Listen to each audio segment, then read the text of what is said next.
So we're back, and that explainer, that gives a vivid picture of all that was captured in that judgment by the Supreme Court. Now, Kingsley Amoakwa Boadu is a legal practitioner, is also a law lecturer as well, and then also associates with the Asing Central constituency of the MPP. And thank you for joining us. Thank you very much. 2 weeks in a row. Thank you very much. It's used to come in late. Yeah, that doesn't happen very often. It's used to come in late, It doesn't happen very often. I apologize for that. The second time. But I was standing here when they were making their contributions. And I asked a question related to what the Supreme Court said about allegiance, because it's a very thorny issue about why, if I have made a decision to renounce my citizenship, and at the time that I'm even filing, I get to go ahead by the body, the independent body that organizes election. And even before the main election, I have my certificate of renunciation. Now, the Supreme Court of our country is telling me that that is not enough, that at the time of nomination, I should have had all those processes of renunciation, the certificate in hand before I do the nomination. Thank you very much. And once again, my regards to my Asing Central constituents. It's coming.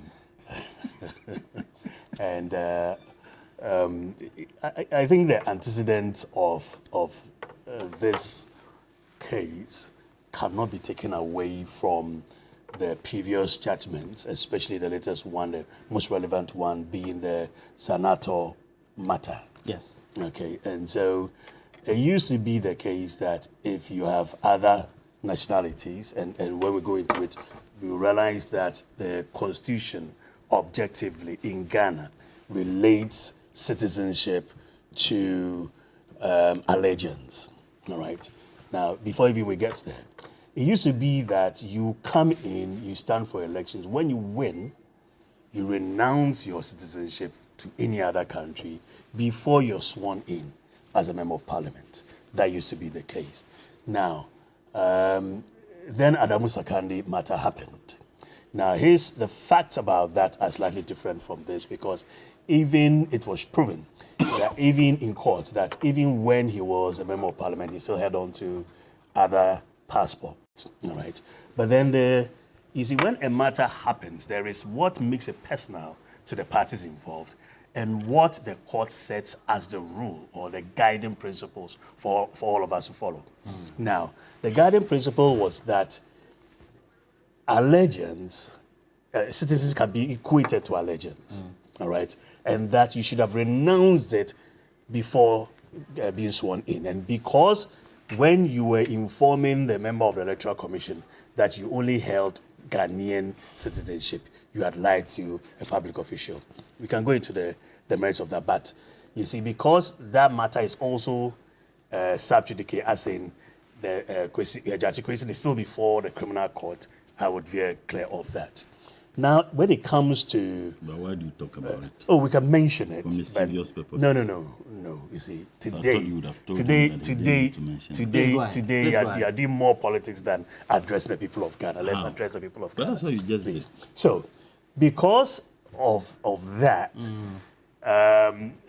NDC as a party, in their own primaries, okay, had cause to go and challenge the eligibility of senator. Okay, and it was in that moment that, and even it was in the High Court. Okay, but then one party said that it's a constitutional interpretation, and only the Supreme Court is for that jurisdiction to interpret a constitutional provision. Then the Supreme Court interpreted it that it is when you are filing your nomination, that is the moment in time that we should determine whether you qualify or not. No, the law. That is what the Supreme Court said. All right? So the law has said that you cannot hold any other citizenship apart from Ghana and whatnot. The other qualification is 21 years plus of sound mind. You don't have any criminal record touching on deception and whatnot. At what point do we determine that? It is when you are filing your nomination. It so happens that in this time, it was between the 5th and 9th of October, okay, of that relevant year. And so the issue before the court was that at that moment in time, whether he qualified. Now, I am at pains to talk like this because the Supreme Court, the way it's set up, does not have a right of reply to commentaries outside the court. And so when we come and sit here and say, which court has the right of reply? It is not. So when we come and sit here and say that, I mean, some of the words you use at them, Which words? At their lordships. For instance, words like but I want to know the type of words. You said they have become allow him to a make his tool Please allow him of to the make his executive. Okay, I said that. Yes. No, did he say? No, he is Please saying. allow I him to said make that his point. sometimes Please He allow said him to make his he has point. Not a seen- tool of the executive. Yes. Mr. To- Mr. a Butala, tool of the become- executive Mr. wrong. Benabona, please allow Mr. Samakwa to make No, his point. but when he is No, but sitting please, here, please allow him. No, but he's actually admitted it. So let's move on. admitted what? Oh, you said. I that you said that sometimes. sometimes they become complicit in the executive wrongs. wrongs. It's different from a tool It of the executive. impliedly, okay, even your It's words, different from the it's tool even of more the damning. executive. It's even more damning because you are implying that it is a wrong. Yes. They have the duty to interpret the Constitution.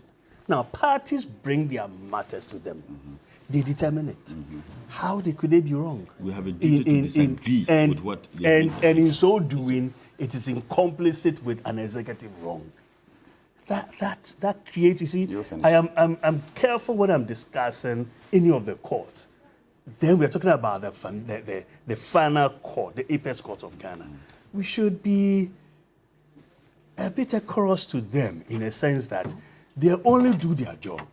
All right? They do their job. Now, to say that an individual who brought a case to them is a government, let's not lie to ourselves that the government stands to gain from this. Good. But we cannot say it is the government that brought it. Individuals stand to gain from matters in court. Supporters. Individuals stand to gain from matters in court. So you cannot say that. Could they be sponsored by But there's government nothing. apparatus or But, party but, apparatus? but there's nothing to suggest that this was sponsored by government.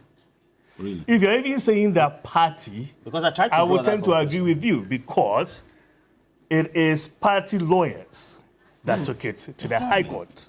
But to say government, Of course. no. I mean, there are a lot of serious matters What's the difference that between government. government and the party in Oh this no, no. Please go ahead. Listen, Go ahead. listen.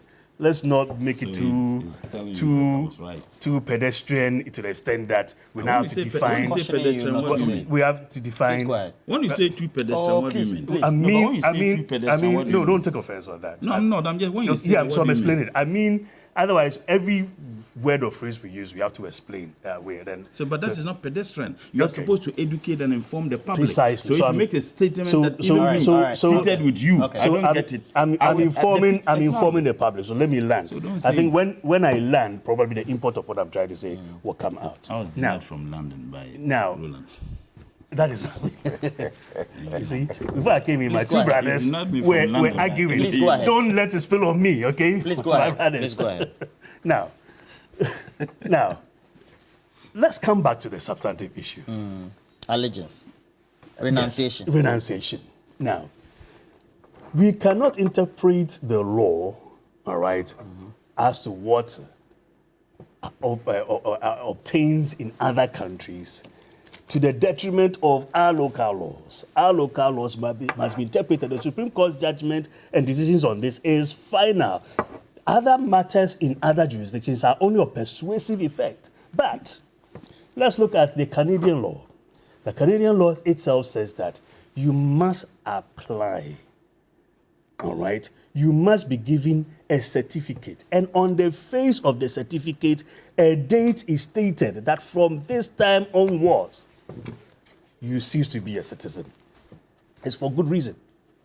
Because there are instances where, by virtue of the work you do, you could have come by some sensitive information of that country. You could have been a part of somewhere, because there are instances where, if, for instance, you work with the Ministry of maybe Defense or something, you have to be debriefed. They have to make sure. Then they say, from this time onwards, you are not a citizen. Now again, in this particular instance, he swore an allegiance when he was applying for Canadian passport.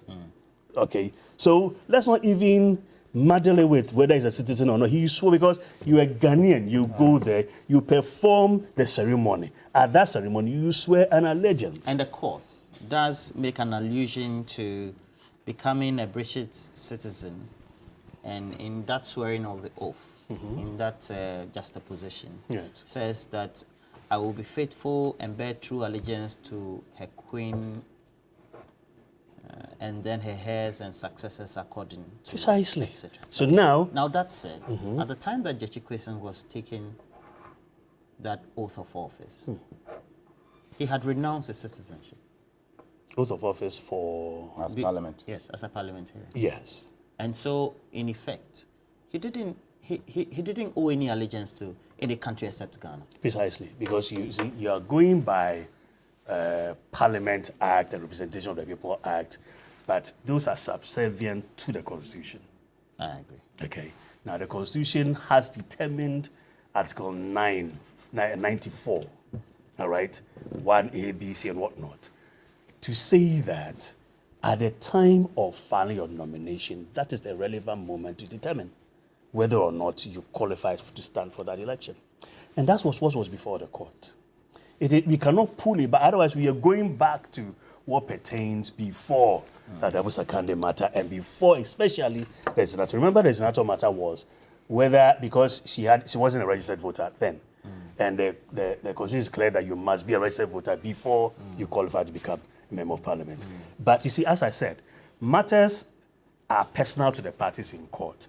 But the judgment that comes out becomes guiding to all of us. So we can take the relevant provisions and portions of it and apply it to matters before us. There are key considerations of happenings prior to the issue being taken to court, and then also at the inception of the suit itself or the writ.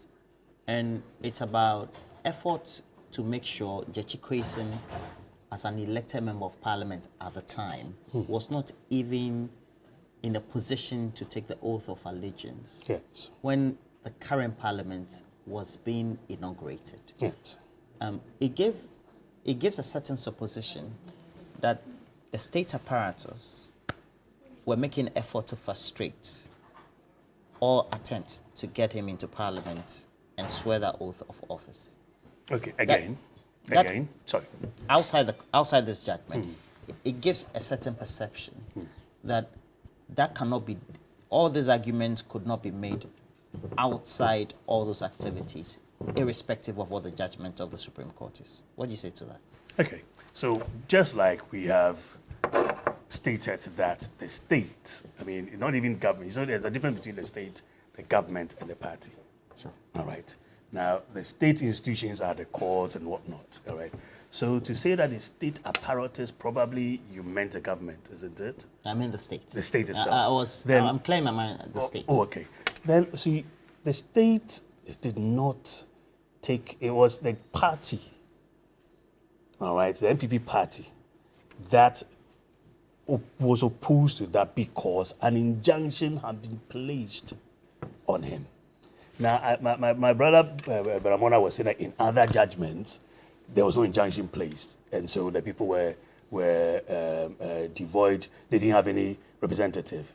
Now, when you take a matter to court, like all matters, it is for you, either the plaintiff or the defendant, to apply for an injunction. If you don't apply for an injunction, the court cannot suo motu determine that we are placing an injunction on you. In this instance, it was the party that applied for an injunction, which was granted, and that had to be given effect to. So if that is being given effect to, and it was Afenyo Makin who rose on the floor of Parliament and made an announcement, and then the Jachikwesin, it was Haruna who said that the Jachikwesin will bear the consequences of that. All right? So it can never be the state, ever. It was the party. Now, it was the person who took the matter to court that got an injunction. Okay. Yeah. If we don't, and we're talking to the public, if you don't distinguish between state, government, and party, we muddle things up. Right. Okay. Now, so if an injunction is placed, it must be given effect to. Yes, true. We all know that. Great. So the fact that the previous cases there was no injunction, it doesn't mean that in this instance there cannot be injunction. The court was wrong. It is. I seem to be the canvasser or the mouthpiece of the court this morning because I am so. Case this morning. Yeah, that's why I'm dressed this way. But I understand. I am so tilted towards defending the cause because that is the last passion that we have. So the moment we throw... The decision has favored you, so you must be saying... Of course, there are two decisions that have favored you. I'm saying this decision has favored but you. there are two decisions that have favored you and your party. That's the one you are talking about this. All right, about Domuluvo and all. How is it that you take the same court decision? Case, some of them, it was the soundest decision. It was great. And the reaction was great. Great. And then the next time, the courts are now being okay, lawyer. Let me just